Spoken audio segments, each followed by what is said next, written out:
Well, tell me. So you have cameras somewhere around here? Yeah, we have our camera there and our doorbell camera. And you're directly across the street. Yeah.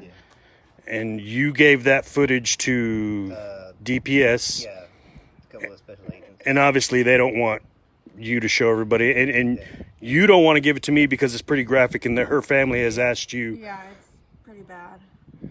Tell me what's on that video. Just as we're walking up to the door, she heard the shot coming from 38th and I guess Walnut. And she was on the phone with her sister. And then she walks back to her van and a few seconds later you can see him pull up and he shot at her a couple times and then yanked her out and then shot at her 2 more times. And then drove off in her van. She was in her vehicle. Yeah, she was getting ready to leave. She was getting ready to leave. She was parked right there. She had already walked up there and given them their mail. Yeah, she given them. We were the last ones that we had boxes. So she came and dumped them at our doorstep, and was walking back. Went straight to the van and was sitting in the van when he drove up. And you can just hear where he's yelling at her, and she's screaming, and she's trying to. He yelled at her first. Before shots. No, he shot first. I think it was from the car. Yeah, from the car, like a warning shot or something. So he shot at her first from his vehicle, and then he got out. Yeah. 1 shot or 2 shots?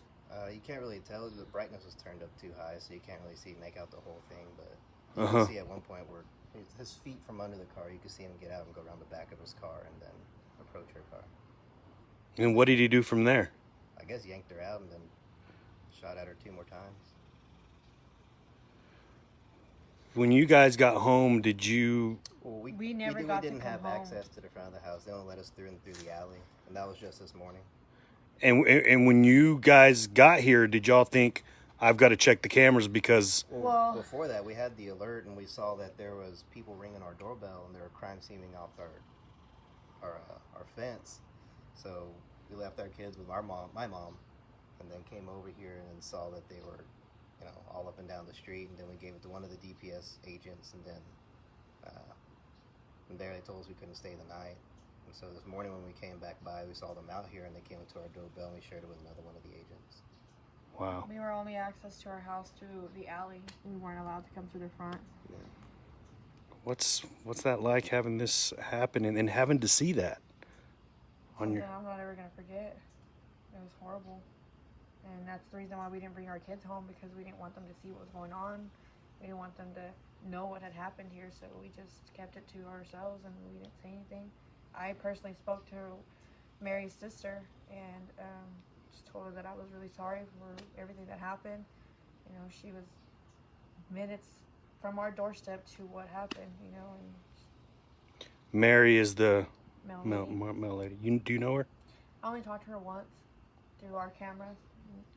So she always came and delivered. I order a lot, so she always came and delivered our mail and brought us our packages and would ring the doorbell when she'd drop them off for us. So, how did you get a chance to speak to her sister? Her friend that set up the GoFundMe account notified me, and we talked, and she told me that she wanted to talk to me, to reach out. So she gave me her number, and I called her, and we spoke on the phone.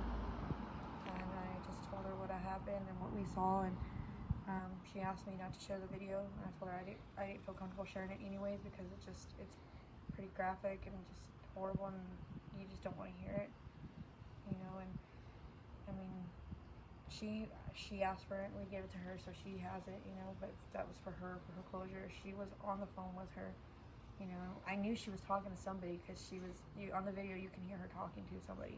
This is the sister that she was on the phone with here, because you saw her on the phone in the video. She had her Bluetooth. She had her Bluetooth, and she's talking about these shots that she's hearing down the road. Yeah.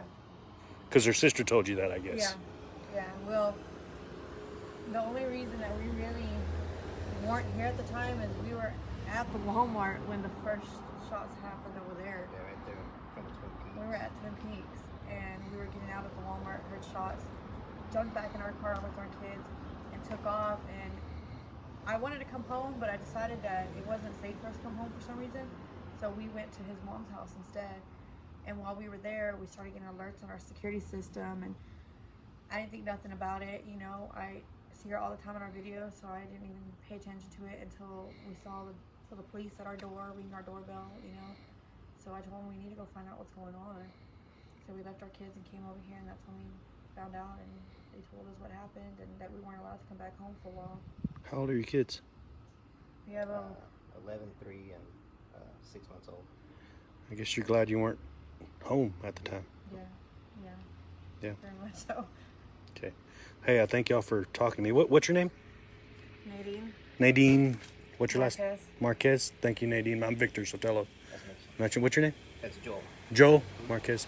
Hey, thanks, y'all. I appreciate y'all. Okay. Glad you're okay.